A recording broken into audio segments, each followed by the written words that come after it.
I'm going to start the recording now, and I am really excited to introduce you, my viewing friends, as well as my listening friends, to Dr. Eben Alexander. So this is going to be something that's going to challenge your truth, your thought process, but I hope that you will consider this information as perhaps maybe a new truth that you can explore. So fasten your seatbelt, because it's going to be a wonderful ride that we're going to learn and grow together. Hit it. Let me hear the music. Here we go. Time to dance, Dr. Alexander. Celebrate your faith. When life gets tough and it seems like your best ain't good enough. If you're in need of hope, you know where I'll be. I'll be right here, right here. And when you need a friend, you can count on me. I'll be right here waiting for you. This is the place you can always turn to when you need a friend. The Lillian McDermott Show. To reach out to Lillian, visit her on the web at whenyouneedafriend.com. Now let's all learn together. Here's Lillian McDermott. Hello, my listening friend. It's so nice we can meet each other on the air on this beautiful, best day ever. And for those of you who are new to the Lillian McDermott radio show, the purpose of the show is to provide a safe place where you can go to when you need a friend. It is my commitment to provide alternative ways to heal, and it is my mission to make awareness, responsibility, and truth a part of our everyday life. And I hope you, my listening friend, will feel empowered to live the life of your dreams and embrace a new truth. Now, today we're giving away a book, and I'm telling you right now, I'm going to do the number 3. And I think the number 3 has a symbolism for me. I don't know if anybody else feels this way, but we're going to talk about a topic that many people might think is not real. Many people might think that it hasn't happened to them, so therefore it can't be true. But there are a lot of people that have experienced have had near-death experiences. And so today we get to pleasure. So if you're the 3rd caller or texter, you'll get to win a book called Living in a Mindful Universe. And this is written by Dr. Eben Alexander, who experienced something that most of us just see on television or watch in a movie or hear somebody in your life say, you know, this happened to me, and you go, did it really? But be the 3rd caller and texter, and you can win a copy of this book. 407-373-5959. So now here we go. Here's the challenge of the new truth. Imagine being a person of science, and that's all you believe is in science. And heaven, God, all these things are just something that you question quite a bit. Can you imagine having a near-death experience that has challenged every aspect of your life, has changed everything that you believed in, rocked the core of your existence? Well, for Dr. Eben Alexander, he experienced this life-changing event when he acquired or was given the gift of bacterial meningitis. It affected his brain, causing him to go into a coma for 7 days. Yes, you could probably see this in a movie, and you probably can believe it in a movie and be a part of a movie, but when someone actually says, this really happened to me, now this is going to challenge our truth. So what will you believe today? We're going to give an opportunity to Dr. Eben Alexander to share his truth about his journey and his life and how his life has changed. And since it is our sole purpose in life to give and receive love and knowledge, I am grateful that Dr. Eben Alexander is here to do just that. Welcome to the Lillian McDermott Radio Show, Dr. Alexander. Well, Lillian, it's great to be here. Thanks for having me. Well, you know, this is a great day for you. Not only are you going to be on the Lillian McDermott Radio Show, but you have welcomed into the world a new child into your life. You want to share a little bit of that experience last night? Yes, that is one of the most magical experiences ever. And my life partner and I, my co-author in the new book, Karen Newell, it turns out that her daughter last night delivered her first grandchild. And so we have been just completely wrapped up in that magical process of a new soul coming into this world, and it's been absolutely wonderful. It did keep me up till about 2 o'clock in the morning, but all of that is fine. And I am so grateful for you to honor your commitment and be here today. And for those of you who are just tuning in, the book is called Living in a Mindful Universe. There are other books that he's written. I think this is your third book, right, Eben? Third book since my coma, yes. I had written several neurosurgical books before this. Well, share a little bit about your background and a little bit about your story before we go on the break. Well, I'd spent the first 54 years of my life honing a very kind of materialist scientific worldview. I was a neurosurgeon. I'd spent 15 years at Harvard Medical School on faculty. Thought I understood how brain, mind, and consciousness work. And then November 10th, 2008 was very rapidly, over about 3.5 hours, driven deep into coma from a bacterial meningoencephalitis. And it's really the worst kind of meningitis you can have. This put me in coma for 7 days, and as doctors will attest, that kind of a journey doesn't result in someone coming back to full function or even being able to have an experience, mainly because such a severe destruction of the neocortex is really a perfect model for human death. And it should get rid of all but the most primitive of kind of conscious awareness, and yet I had the exact opposite happen. As my neocortex was devastated by this infection over 7 days, my awareness and my kind of journey and psychic experience was far, far greater than anything I'd ever had before. When I came back to this world, my brain was wrecked. I didn't even have language or recognize loved ones at the bedside. But I had a rapid recovery that was more than complete. And that part has been a tremendous mystery to me, but it has driven me to come to some deeper understandings of this. So that's why the new book, because 9 years is a long time to put all this together. Very good. And this is the book that you are going to be calling in for. 407-373-5959 will do the trick. And we're going to continue our conversation with Dr. Eben Alexander when we return worldwide at whenyouneedafriend.com. We'll be right here waiting for you. Very good. Very good timing. I like your signaling system. It works.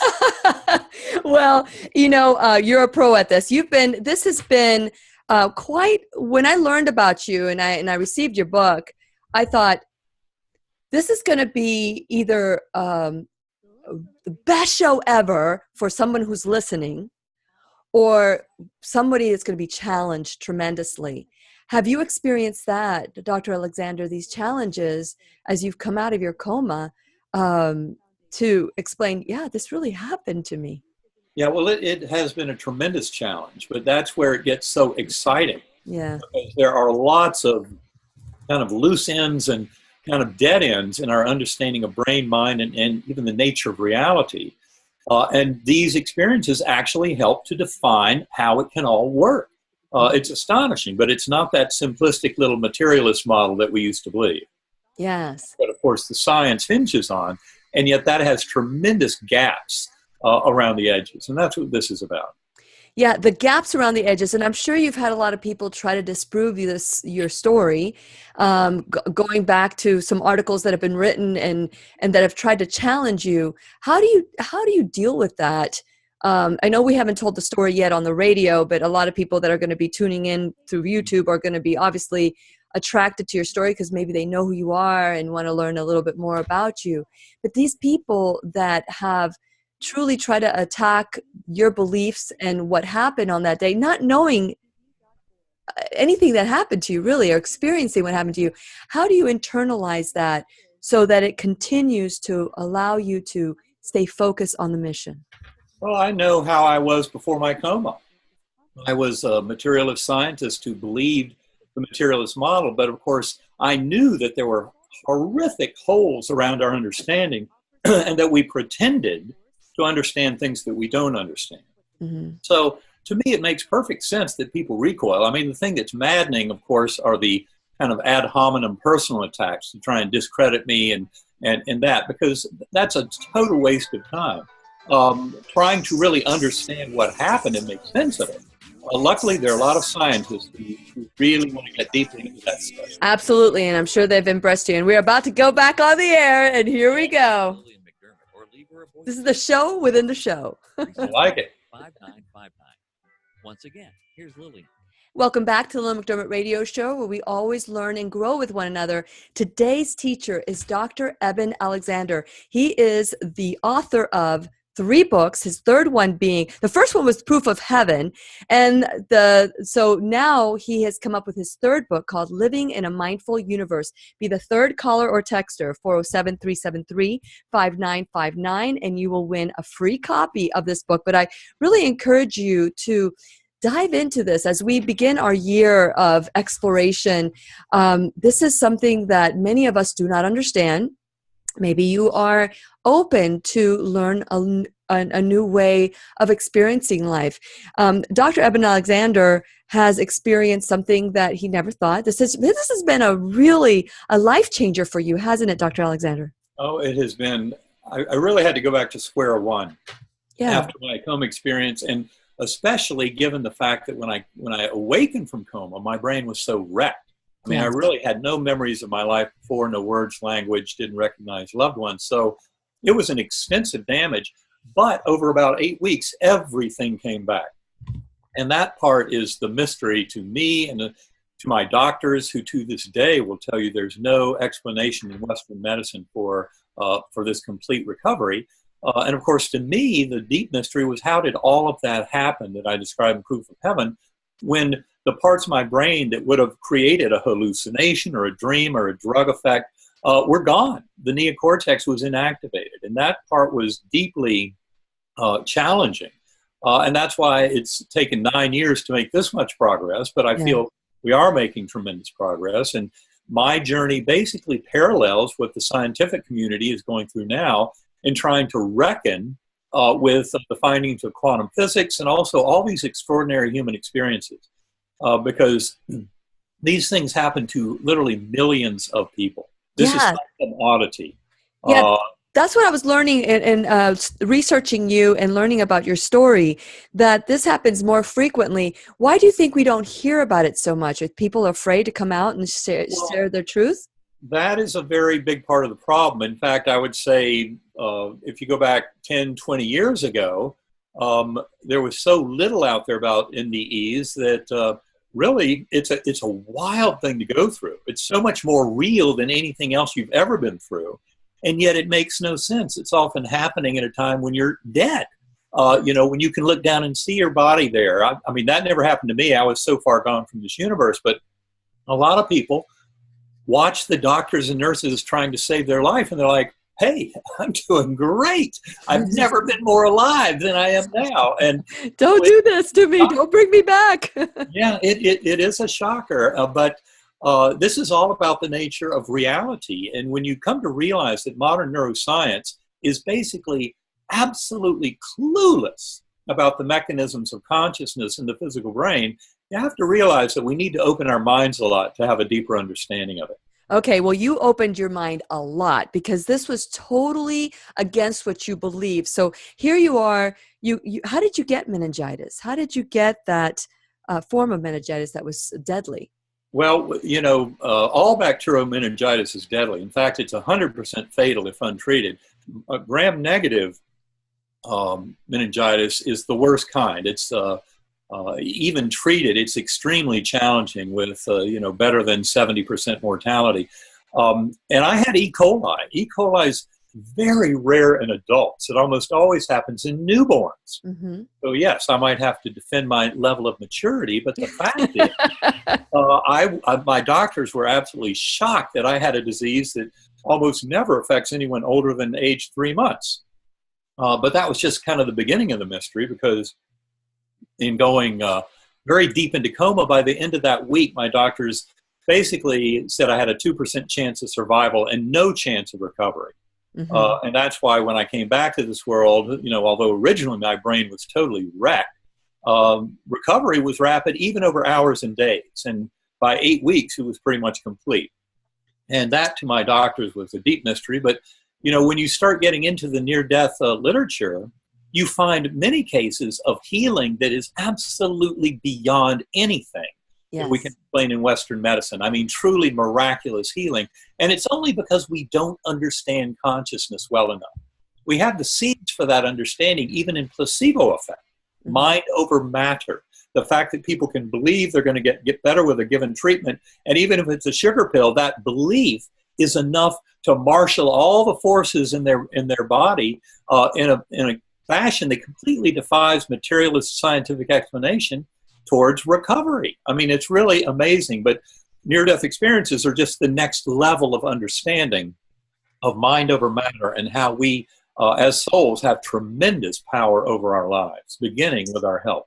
Yeah, belief trumps everything. I remember interviewing Dr. Bruce Lipton, and just being, I could have just been handed the lottery to the importance of our belief. And I can control this, and I can reformat my life. It trumps even my DNA. And I'm so excited that, we are living in this new environment where we can embrace these new truths. So take us through, speaking of which, completely changed your life.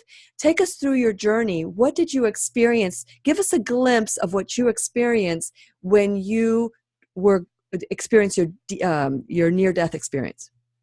Well, important to point out that an atypical feature of my NDE was that I was amnesic. I didn't remember anything, no words, language, no memories of Earth or humanity, of being Eben Alexander. Every bit of that was gone. Now, initially in my recovery, I explained that by saying, well, I had such extensive damage to my neocortex, although it goes much deeper than that. And that would be because the neocortex is responsible for all of generation of all the details of human conscious awareness. Anyway, it started in a very primitive, coarse, unresponsive realm that in writing it up weeks later, I call the earthworm's eye view. Like being underground in dirty jello with roots and blood vessels all around. I had no body awareness at all, but I was rescued from that murky realm by this slowly spinning pure white light that had fine golden silvery tendrils off of it. And that white light opened like a rip in the fabric of that ugly earthworm eye view realm and led up into this brilliant gateway valley that was ultra real. It was far more real than this world. And I was a speck of awareness on a butterfly wing among millions of other butterflies looping and spiraling in vast formations. Down below us was this incredible lush greenery, a meadow with forest and waterfalls into crystal blue pools, and thousands of beings dancing down below. In my writings weeks later, I said that these were souls between lives, and lots of joy and merriment, and children playing and dogs jumping, and incredible festivities. And in spite of all the earthly beauty and the perfection of it, because there was all the plant life was creative, blossoming, blooming, fertile, growing. There was no sign of any death or decay anywhere. It was kind of like Plato's world of forms, a world of ideals, but one for the individual soul on their journey, for the lessons that they are to learn. And on this butterfly wing with me was a beautiful girl who later proved to be absolutely essential in my understanding the reality of the journey. And that, of course, is the story that I tell in Proof of Heaven. And learning the identity of that girl 4 months later was crucial in my understanding the bigger picture. Now, it turns out, though, that Gateway Valley, that beautiful, ultra-real valley, was only kind of a stepping stone, because all those festivities were being fueled by up above these swooping golden orbs of light, leaving sparkling trails against this blue-black velvety sky with billowing clouds of color. It was an amazing scene. And the way I described those swooping orbs of light that were emanating chants and anthems and hymns that would thunder through my awareness and just bring this incredible sense of awe and majesty to all of this, all bound together through this incredible love of the creative source.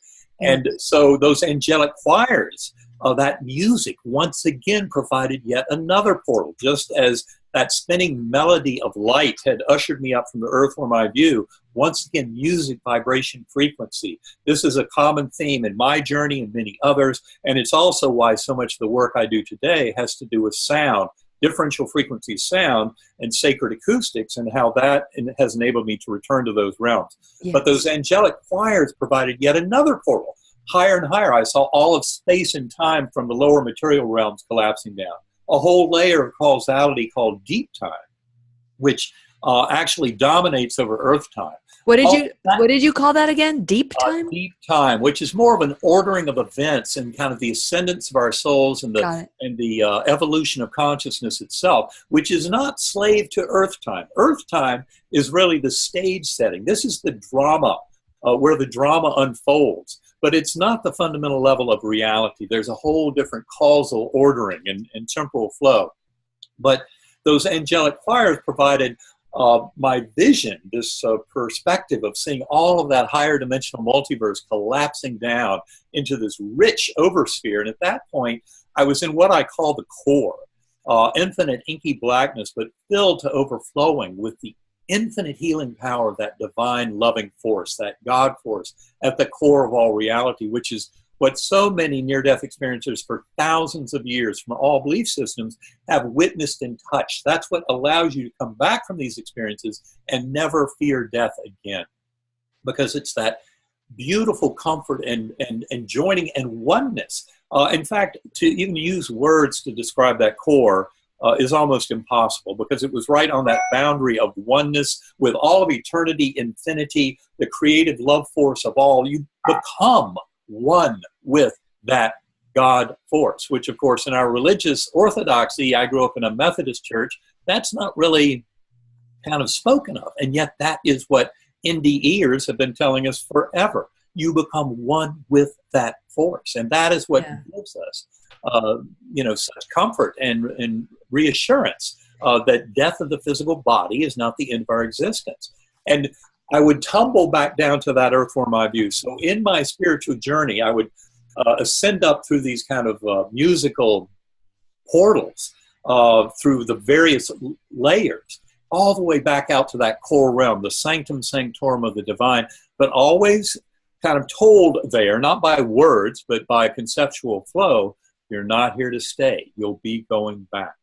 You know, that right there, you know, the fact that you were not aware of your own body, but yet you're aware of the body of others, and you're aware of the beautiful girl that was there, aware of the body of the butterfly.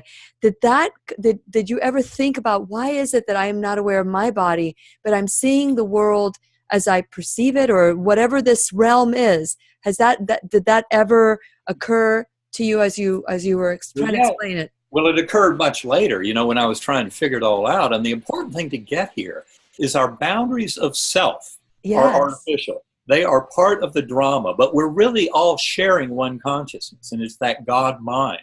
And this is what is so important for people to understand.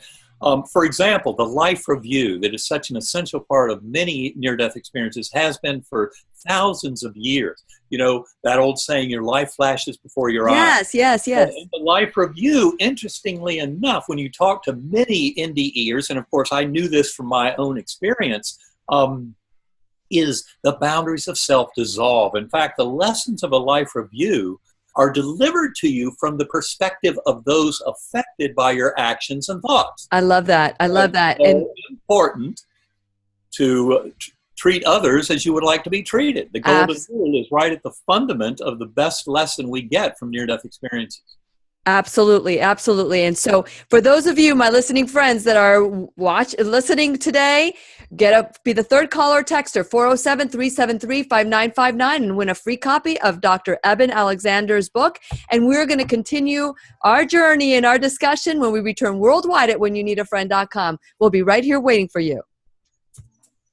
It's a good thing he pats me. When I get to that 1 second, he's giving me 10 more.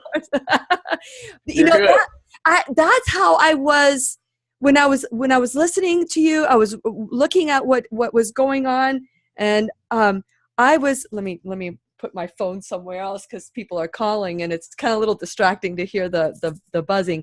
But I was thinking, isn't that how, here you are, no awareness of who you are, no awareness of our body, but still we have perception, even in your state that you were in at that where you went to heaven and back, you still had the perception of life in others.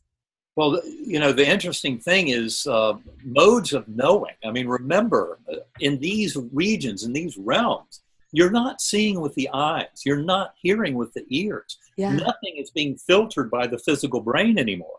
And therefore, you have a much broader connection to this universal mind. And the flow of information is far beyond what we're used to. That's why near-death experiencers often talk about it being far more real than this world. But part of that knowing is what I call knowledge through identification. That is, you become the others.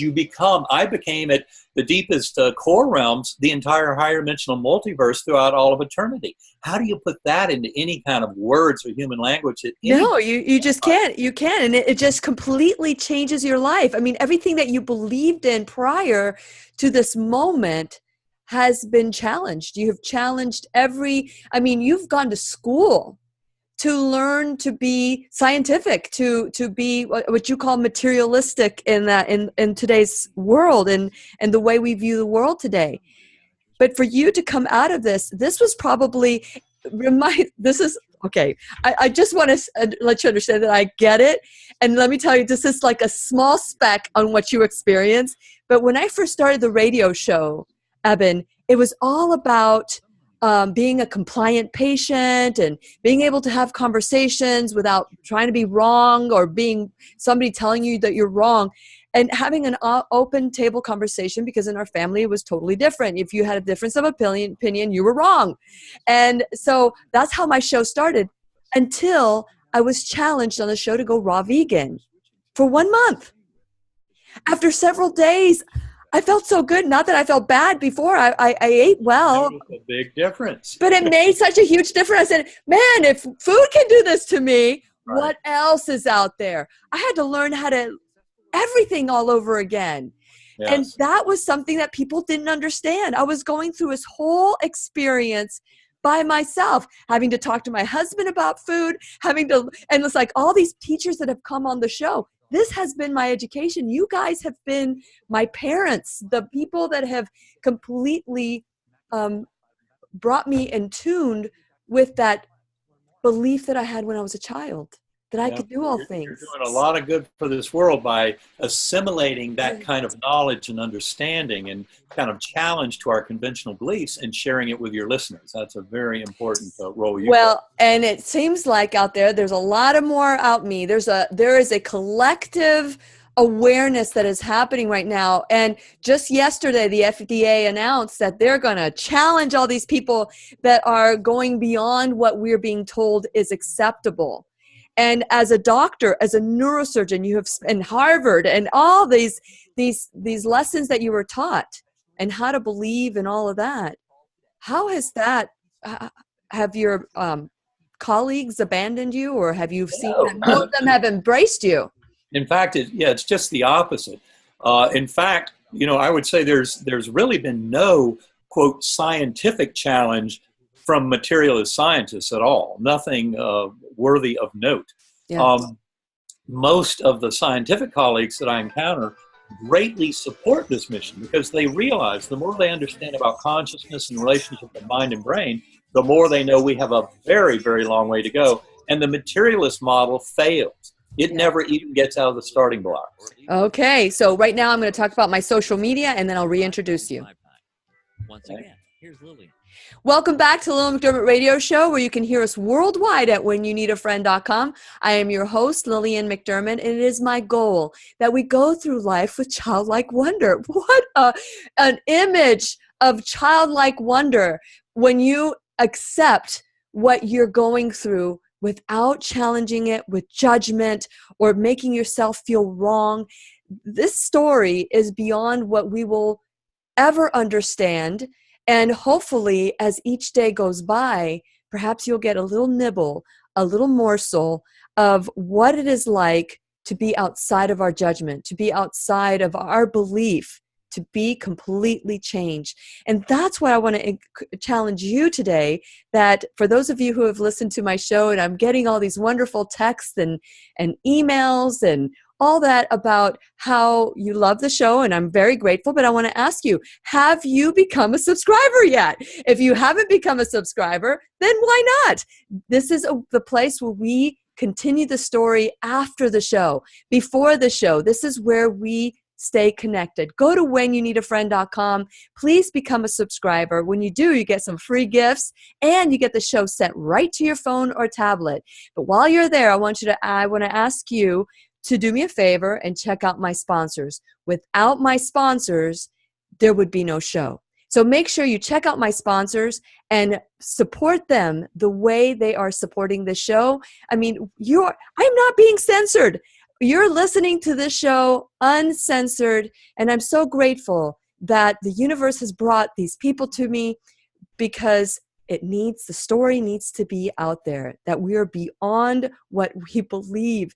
What do you believe, and are you willing to embrace a new truth? The same truth that someone along the way said, hey, the earth is not flat, but there's still people that believe the earth is flat. So, and we got to embrace them too, because it really doesn't matter. The only thing is that all the things that we have in common, that is what matters. So let's look for our commonalities and join this movement of like-minded people, of a new truth. And so go to whenyouneedafriend.com. While you're there, check out my YouTube, check out all my social media, like me there, please. And of course, you can find me on demand, Google Play Music, iHeartRadio, did I say Apple Podcasts, iTunes? And now I'm on Spotify.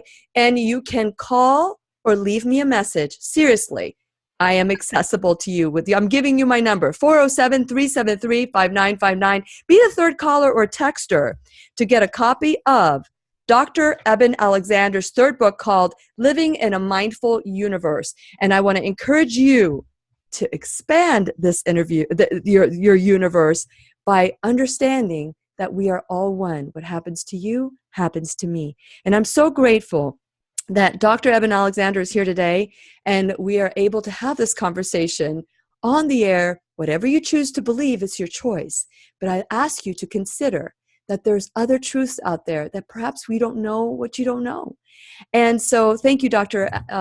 Alexander, for coming on the Lillian McDermott radio show today to share your story. What a great experience you had. But as you're coming out of the coma, I'm sure you're relearning everything that you paid for your education to learn, that your mother and father told you was right, that your religion told you was true, and now you're starting all over again like a little infant. How was this journey for you? Well, it was very important. As I said earlier, when you look at hundreds or thousands of near-death experiences, you find that kind of amnesia that I had, where I had no memory of my life, no words or language, memory of humanity or this earth, during the entire spiritual experience. No personal memory of it, although I certainly had plenty of evidence during the experience of Earth and humans and other civilizations. Sure. A tremendous amount of awareness, life reviews, the kind of cycle of reincarnation, because that's the only way to make sense of it. So there was a lot of stuff presented to me, a lot of material that conflicted with everything I'd ever believed. Sure. Now, in the middle of the experience, of course, I had no memory of anything. So I had an empty slate. And that was very, very crucial, because that is what allowed me to learn many of the lessons that I came away learning. Mm-hmm. Now, important for people to understand that from my perspective, in the midst of such an NDE, you do not have infinite knowledge. And the reason is that this universe, this evolution of consciousness in which we all participate, is an ever-expanding, growing, learning system. And so we only kind of are brought up to speed with things at that level and at that time that are necessary for our own personal growth. Yes. But this evolution of consciousness that I believe is the reason for existence of the entire universe is to support sentient beings on these journeys of discovery. That is something that is very profound, and that you get aware of on that journey and realize how our lives are what contribute to that growth. And that's why we're here to learn these lessons. And that's why as much as materialist science, that says that consciousness is nothing more than the epiphenomenon of chemical reactions in the brain, Mm-hmm. and that free will is a total illusion, I would say is completely wrong. And the more the science now matures and grows into quantum physics and grows into the deepest aspects of our study of consciousness, the more we're coming to realize that it's actually free will of human beings and of sentient beings in general that drives all of this evolution of consciousness. And so the choices we make in life are crucial. And the more we can make choices in our dealings with others and relationships and with ourselves as love, compassion, forgiveness, acceptance, mercy, these are the very powerful ingredients that align us with that evolution of consciousness in the grander scheme. And basically, we have the free will to choose otherwise. We can hand out pain and suffering to others. We can be greedy and selfish. But in the long run, we end up having to pay a price because those other choices, other than love and oneness and forgiveness, those choices lead us on more indirect pathways, and we'll have to feel the brunt of whatever choices we make. You know, just like that old saying, live by the gun, die by the gun. Well, the kind of choices and beliefs we have determine our emerging reality. So it's much better to make those choices directly aligned with the way we would like to be treated by the universe. You know, it's very interesting that you would, this is the second time you've brought this up, and so I wanted to address it. When I was a child, I was taught by my mother and my father and the people that were older, treat others the way you want to be treated. But here's the deal. Not everybody wants to be treated like I want to be treated. And that is the awareness that, as I was learning about your story, it's like, how do we, as we get older, well, okay, so this is how I've resolved it in my head, that as a child, the world did revolve around me. But as I got older and the world does no longer revolves around me, it is part of me stepping out of who I am to see, what do you need? So as you're experiencing this, what did you call it? The judgment the life flashing. Life review or? The life review. That's the way so that life review, do you experience it as how you want to be treated, or do you experience it as they felt when you were treating them that way? I would say in many ways it's kind of a neutral system, because what it does is, in a life review, the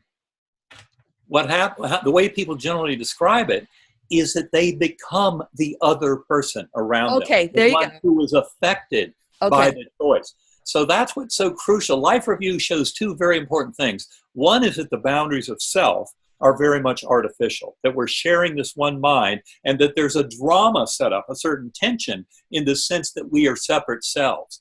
But all of that is revealed as a sham in the life review, because we become those other beings. We feel the impact not only of our actions, but of our thoughts. Now, the other thing about life reviews that's crucial to get is these are not some vague sepia-tinted memories of a distant kind of murky, well, did that really happen? These are sharp, absolute, vibrant, alive relivings of the events, and feeling the feelings, the emotional power that our choices and actions made on other people.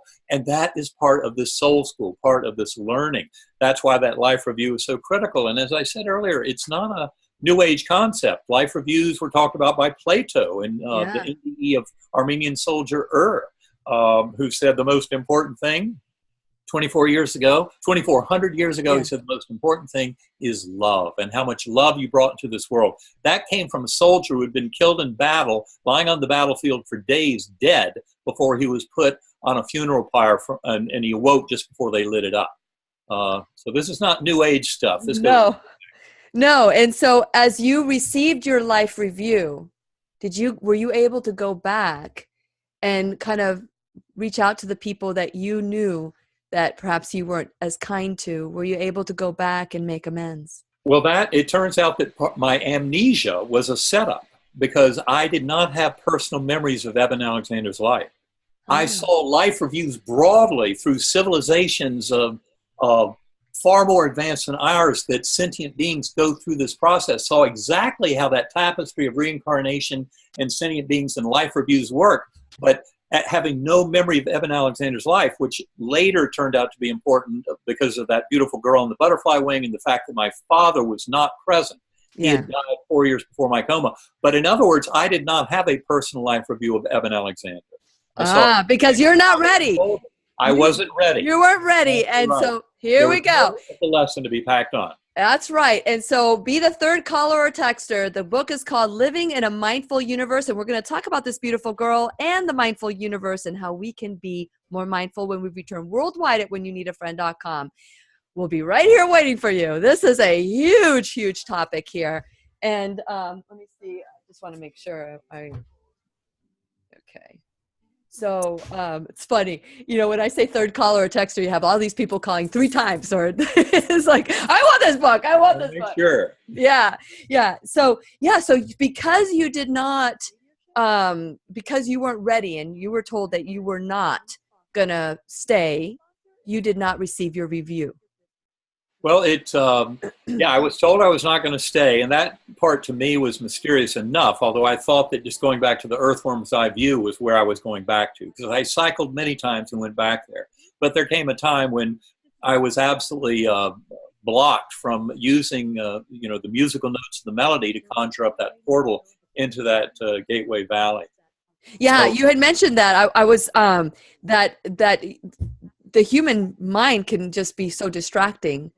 And so the way you brought yourself back to that was to focus on the music and the melody. Right, and so that's a crucial part of the lesson, is that music is how we navigate those realms as a soul. Humans have used music for thousands of years to get into deep transcendental states. It's part of all religious systems, using music, cathedrals, even ancient sacred burial chambers, things like that, and their acoustical properties.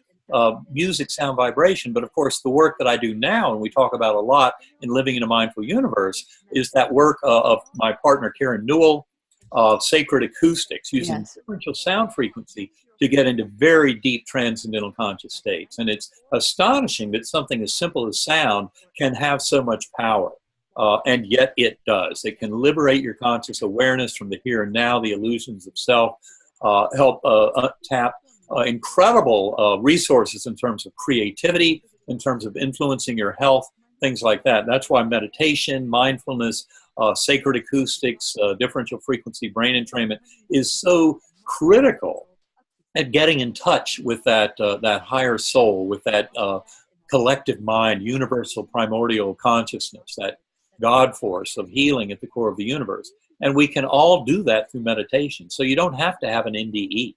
Yes.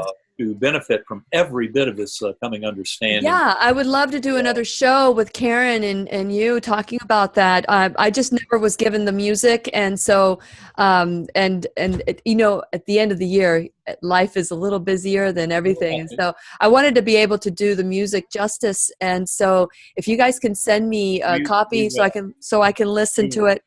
Yeah, all we need from you is, I'm sure Elizabeth has your email address, and that's what we need. We can send you plenty of information. Yeah, I had asked Ashley to reach out and say, send me some links so that I can actually be a part of this, because I find it difficult, the chatter and all the stuff that's going on. My sister went to California and did the transcendental workshop. And all that. Yeah, I don't know if she's still doing it. But it's one of those things that you get really excited about. Oh, I hear the music.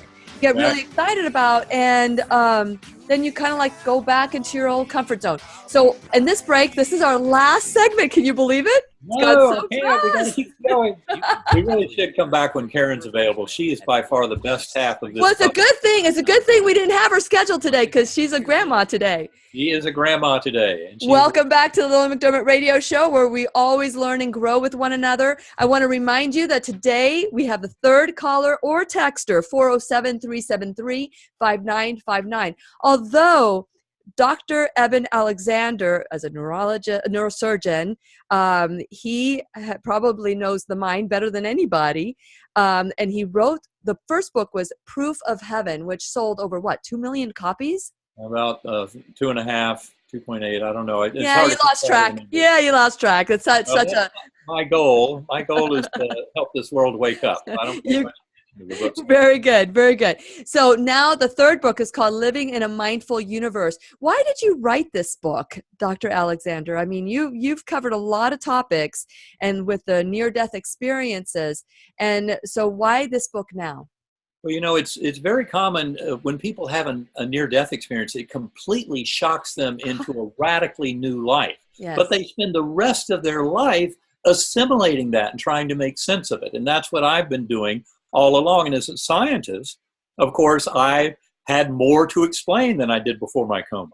Yeah. And so I was really driven to come to some deeper explanations. And that's where I was so heartened by the incredible efforts going on in the scientific community around the nature of consciousness to come to a deeper understanding. And it turns out to get a deeper understanding, you really have to go deep. It involves what's called the measurement paradox in quantum physics. There's no way to make sense of quantum physics without understanding more about the mind-brain relationship, because it's all about the nature of reality. We think that reality is presented to us as this physical world out there. Yeah.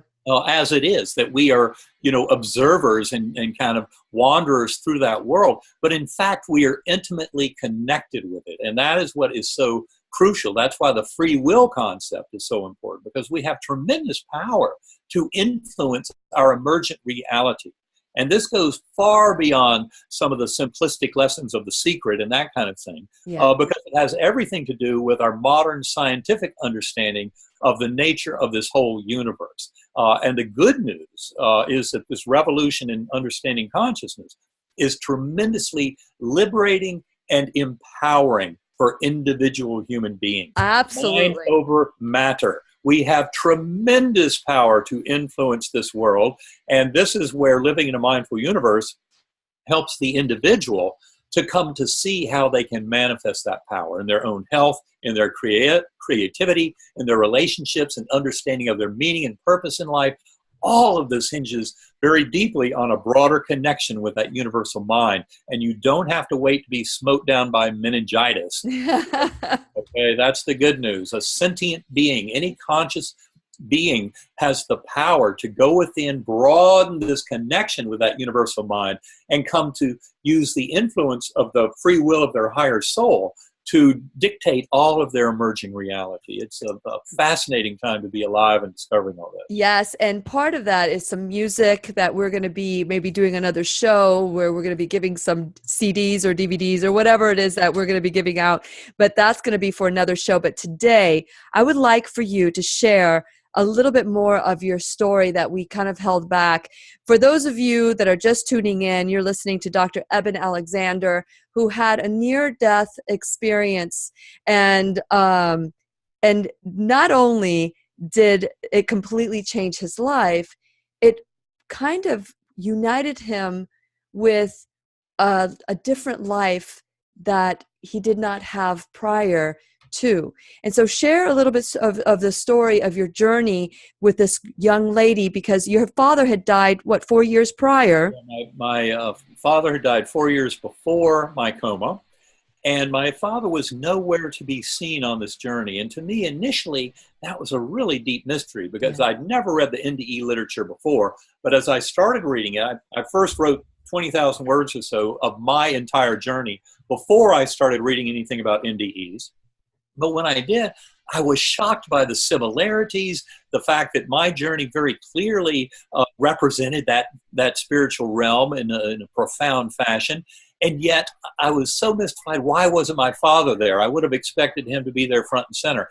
And parallel to that mystery, early in my understandings here, was who was that beautiful girl in the butterfly wing. I came to recognize that she had to be someone of great importance to me in my life before coma, and yet I remembered her so perfectly, even to the telepathic communications and the emotional knowing of her deep identity in terms of who she was and kind of this relationship, but I had no idea who she was. I could remember her so perfectly, but I described her to family and friends in the first week or two after my coma, and that was the mystery that was resolved 4 months later.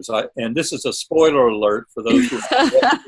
It's a real mind bender, and it certainly brought me to my knees. I cannot tell you how powerful that recognition. Sure. Yeah. But it turns out that I was adopted. Of course, that part of my life story I had always known. But I'd wanted to meet my birth family. That didn't seem to be happening. I actually wrote a letter in 2001 trying to reconnect with my birth mother. Several times, many times you tried to reconnect I'd done with it them. many times as a younger man, but I'd given up on it. And it was interesting. My older son, who was in 6th grade at the time, had a school project on family genealogy. And that's what urged me to write another letter to the children's home in 2001, or in February 2000. And that's where I got the answer, as I describe in Proof of Heaven, that drove me into kind of a dark night of the soul for 8 years before my coma. And that was a perceived rejection by my birth mother. Yes. And that's when I just lost all faith in a loving person of God or power of prayer, dark night of the soul. And then in 2007, I ended up, for various reasons, recontacting the children's home, this time getting a positive answer. So on October 5th, 2007, I walked down a sidewalk in Chapel Hill, North Carolina, and for the first time in 54 years, I was hugged by my mother. About 20 minutes later, I was hugged by my father. I cannot tell you how beautiful all that was.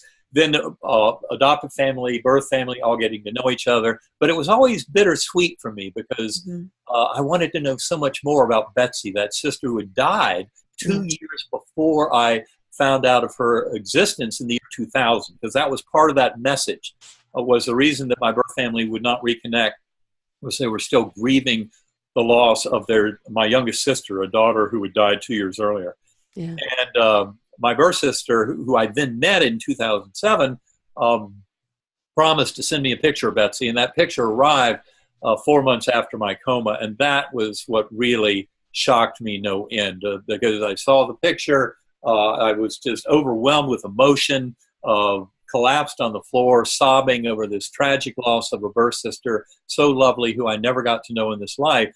And then the next morning in that same room reading Elizabeth Kubler-Ross's book, Life After Death, story there about a girl who was deep in coma, was ushered to the infinite love of the heavenly realms by her brother, but came back to this world, and in recovering, talking to her father, she said, "But I don't understand, I don't have a brother." And he said, "Well, you did, but he died 3 months before you were born, so we never told you about him." Wow. And that's when I looked up at that picture on the dresser of my birth sister, and all of a sudden, everything connected. Wow. And I realized that was that beautiful girl on the butterfly wing. The recognition was stunning once my belief systems allowed me to connect all the dots, and it was like, oh my God. And in the picture, it's like she's looking at me as if to say, "Do you finally get it?" Yeah. Yes, Yeah. Betsy, I am finally getting it. Well, that's wonderful. I am so excited that we were able to connect today and you were able to share your story. And hopefully if somebody's listening today, if you want to share your story, text me 407-373-5959. You can also be the third caller or texter. I'm not checking my phone, so I just want to encourage you to share with me what you think of this, because many of us are being challenged today. Challenged how? Without judgment, then it's just something interesting or something that has that you can consider.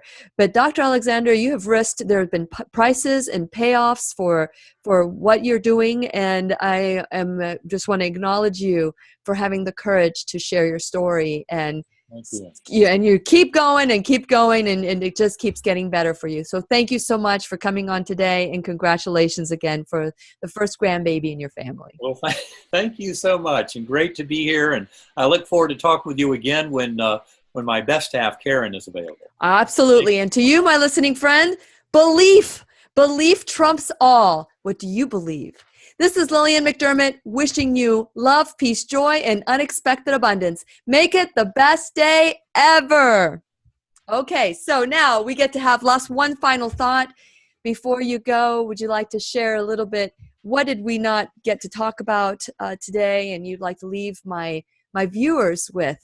I think the most important lesson to leave your viewers is that what is emerging from the studies of consciousness and from all these extraordinary experiences and from a refinement of our understanding of quantum physics, which is the most proven theory in the history of science, is that each and every one of us, in many ways, is one with the universe. The universe cares very, very deeply about the events of our lives, but we are here to make choices that reflect the journey of that soul. We do it through many incarnations. I had never studied the reincarnation literature, scientific literature on reincarnation before, but it's very strong. And a deeper understanding goes far, far beyond the simplistic kind of low-hanging fruit and utter nonsense of the materialist model that I worshipped as a scientist before my coma. Sure. I'm much more of a scientist now than I've ever been. And what I realize is that the bigger scientific community is growing tremendously into this kind of understanding. And it is tremendously liberating for each and every sentient being to realize that your choices matter. Your free will has an absolutely profound effect on emerging reality. Your beliefs are crucial. Question them, challenge them, open your mind tremendously. That's what this is really all about, because our culture tends to limit us down to these very constricted, kind of confined set of beliefs that are very limiting as to the power of the individual human being, but those are not real. So open your belief systems, open your mind, and this world can be changed dramatically. I mean, within one generation, we can have a world of peace, harmony, where we're all in this together. We take care of each other, and love and compassion and forgiveness and acceptance and mercy rule the day. And all of us can make those choices in our life, even starting today. Absolutely. And that's where it all begins. Absolutely. You know, when I was a child, I said, you know, doing unto others the way I wanted to be treated was my motto. And now it's I guess, a platinum rule, which is, you know, treat others the way they need, that Right. they would like to be treated. Right. Because everybody, we're all individuals in many ways, but we're all one. And so one of the things that has happened for me after that discovery of if food can do this, what else could it do? And I went down I took the red pill, as they say in the Matrix, you know, and I went down that rabbit hole and I've never gone back. But one of the things that has changed for me is religion versus spirituality. I used to read people, you know, they'd say, oh, I'm spiritual, but I'm not religious. I'm spiritual. I'm not religious. I'm like, what the heck is that? You know, how could you be spiritual without religion? And now I realize religion supported me when I was a child, and religion supported me when I was raising my children. But then once you start asking and challenging, religion didn't support me anymore. Right. And spirituality did. And so have you discovered for you, how has your religion changed? Have you become more of a spiritual being as opposed to a religious person?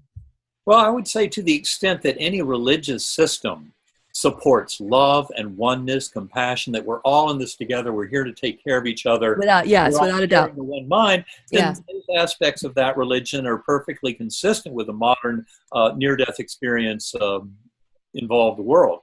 To the extent that a religion preaches separation and a hierarchy and one-upsmanship and judgment and we know the truth, you don't. That's totally off. And for spiritual, I like to basically tell people that for me, that spirituality, it really has two major components. One is of meaning and purpose, that we're here for a very powerful reason, that our choices do matter tremendously in determining emergent reality for this world. Yeah. So that's an important part to understand. And I think that that is really kind of the best starting point. I think that's a great one. And so I have one last question, because I know you probably want to go hug that baby. So people die and don't come back. And you've been there and you've come back. Or you experienced a near death. You didn't transition to that final breath because you wouldn't have come back. So when people die around you, do you have like a giddy feeling about it? Or do you still go through the mourning that we were taught? No, it's a liberation. Ask any near-death experiencer. And when your physical body dies, you are liberated from the shackles of the physical brain. The brain is not the creator of consciousness at all. It's a filter, a reducing valve that allows consciousness in this tiny, limited little trickle, that illusion of selfhood and of here and now. And as any indie ear will tell you, that is all false. It's a stage setting for this drama to unfold. So death is a tremendous adventure. It's a re-liberation back into the one mind. But we do this when you study the reincarnation literature. You realize there are threads of memories of kind of selfhood from life to life to life. But they're all important. They're all interwoven. Our relationships with others are the most important currency for kind of the journey of our souls. So it's really a much broader understanding of meaning and purpose, what this is all about, the nature of consciousness, and the power that we have as sentient beings to influence that emerging reality. I mean, it's an astonishing revelation that's 180 degrees opposite of what I believed before as a materialist neuroscientist. Very limited in my belief that the brain creates consciousness, which is false. No one on earth who tells you that can follow through with one sentence to explain how the workings of the physical brain might result in conscious awareness. It's the biggest smoke and mirrors trick in the last few hundred years, that materialist science has somehow hoodwinked us into believing it's all just physical and our existence is birth to death and nothing more. That is false. In fact, I often predict within a decade, no self-respecting, kind of intellectual, well-read, scientifically minded person on earth will doubt the reality of afterlife, and the evidence is so strong. And the people who deny it are the ones who don't even look at the evidence. So when you look at the evidence, as have many scientists who have supported my story and my kind of coming out about all this, the evidence is incredibly powerful. And our materialist model is false, and it's going down. It's going down. I'm yelling timber, how the song goes. That's So right. I am very honored to be in your presence. Thank you so much. And I look forward to our next conversation. Well, good, Lillian. Thank you so much for having me, and you have a great day, and I've really loved this. It's been a lot of fun. Thank you. It's been a lot of fun. Just hold on a second. To you, my viewers, I really appreciate you, and I look forward to our next conversation as well.